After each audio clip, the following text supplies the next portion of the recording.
Hi, my name is Sara Sheridan and I'm a historical novelist.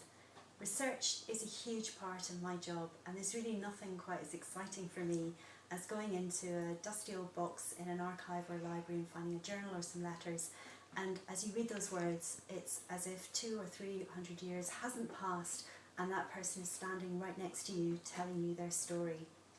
I'm really interested in British history from 1660 right up to the present day, and particularly women's history. I don't think women's history has been told enough.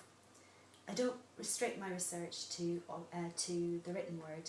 I'm also really interested in objects, and I spend part of my time in museums and art galleries looking at artefacts and also at costume, at clothes.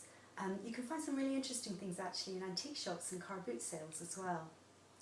What I'm here to talk about today though is the history of the book. I'm a writer, but I'm also a reader, and there's really nothing like that experience where you're curled up with a book and it doesn't matter if it's fiction or non-fiction, whatever's on the page is absolutely compelling, absolutely real to you, and nothing exists outside of that.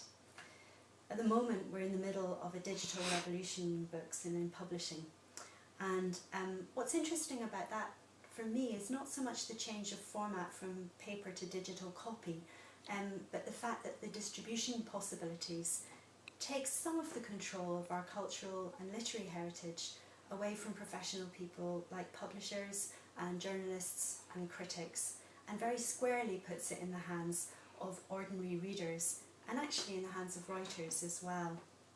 And that gets to me to the heart of that reading experience, because when I sit down to write a story and it's coming alive in my mind, I'm not writing it down for a publisher or for a critic or for a journalist. I'm writing it down because I hope it's going to come alive in the mind of a reader.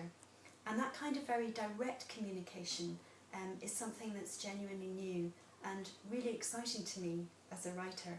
And I'd like to talk about that more.